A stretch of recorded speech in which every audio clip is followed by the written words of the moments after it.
It's like the old days with me back on my turbo. So basically, cycling's really great. Everyone should cycle, but if you are going to do it, there are a few pieces of kit you're definitely going to need. Let's go through them.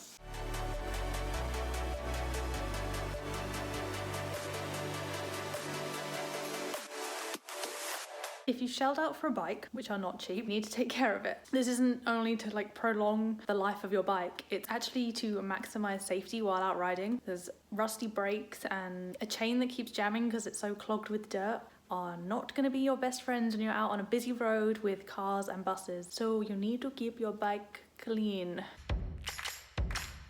This means you're going to need cleaning stuff. For the basics, I recommend you just get some form of degreaser, an old cloth. That's a really old cloth. A super cheap toothbrush and all-purpose lube.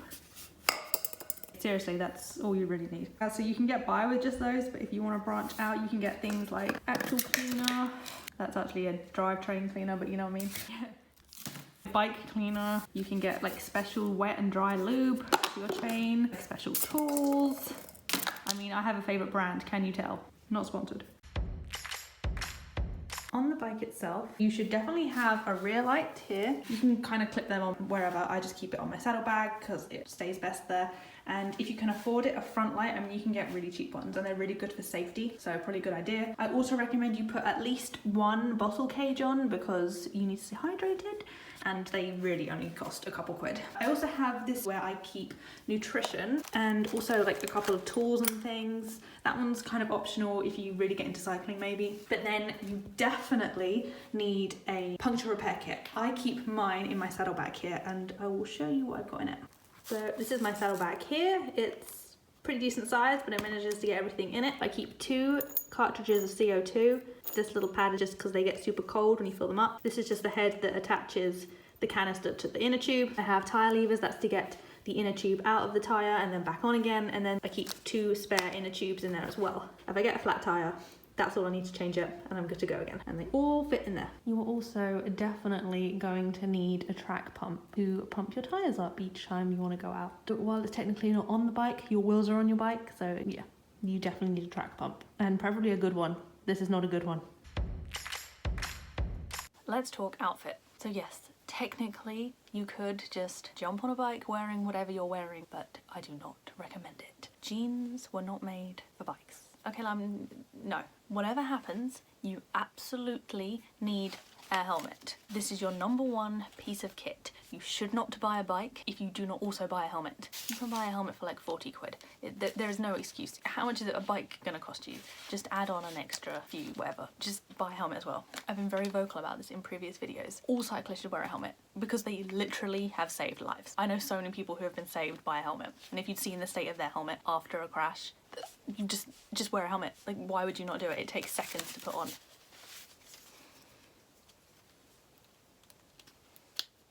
Done.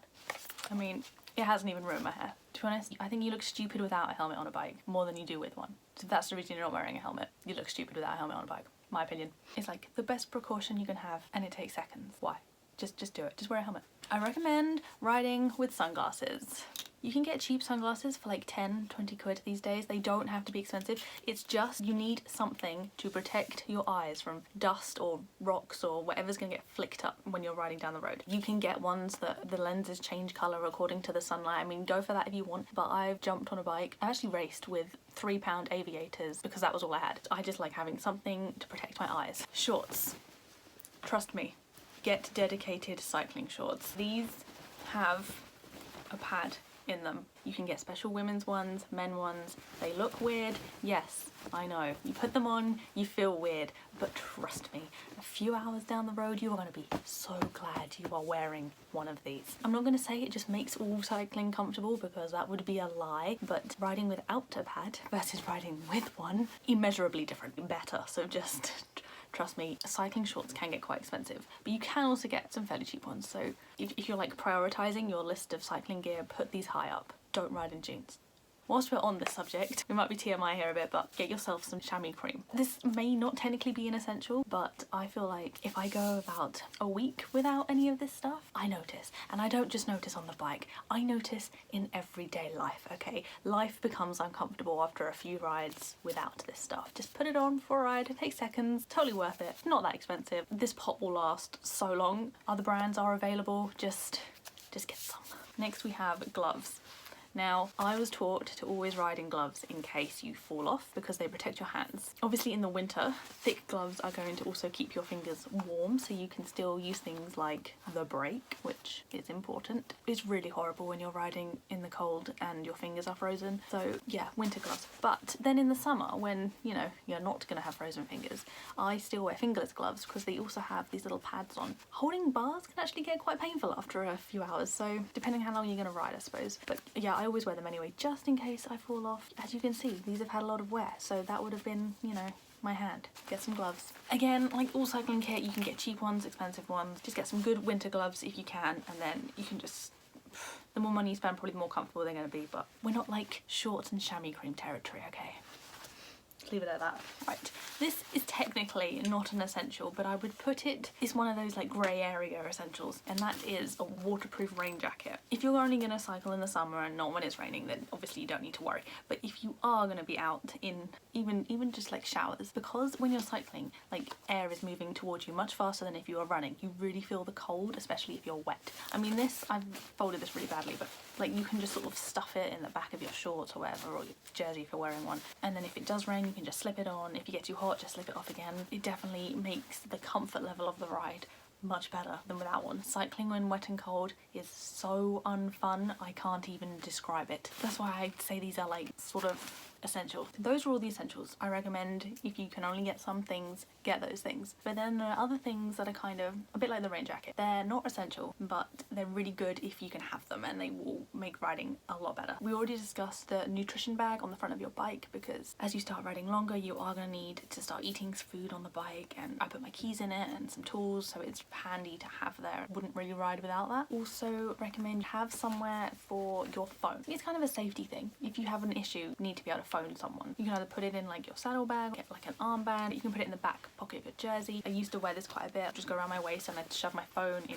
here. You just don't even notice it's there. You can also get ones that hold your phone in front of your bike, so you can have a map on it as well. That's quite useful, especially if you get lost a lot, like me. The next thing is a jersey. Now these are special cycling tops. They're normally like super lightweight material. They're designed to be aerodynamic, so they're quite tight. They have pockets in the back so you can keep things like rain jackets, some food, your phone maybe. You can put anything you want in there, and you look like a cyclist in a jersey. I'm just saying, you know, if you want people to start taking you seriously, if you want to feel like you're taking cycling seriously, the jersey is the way to go. The final piece of kit, if you're on a bike, you're a cyclist, okay, let's not get into that, but if you do decide cycling's for you, you're really into it, you want to start making big improvements, I recommend you look into at least clip-on pedals and shoes. They're a bit more costly, and they come with a small amount of terror the first few times you use them. The thing is though, cycling shoes do make a massive difference to your cycling. I remember the first few times I used them, I just couldn't get the hang of them. I kept falling off. It stressed me out, but once I got it, I understood why people wear them in the first place. Yeah, I can imagine riding without clip-on pedals now, and I will do a whole separate video on this because I promised on my blog that I would do a whole different post or series on learning how to ride with clip-on pedals. But yeah, since we're doing kit, I just thought I'd mention you may want to look into special cycling shoes. Obviously you then need to get the cleats that go on the bottom. You would also need to swap your bike pedals out for special ones that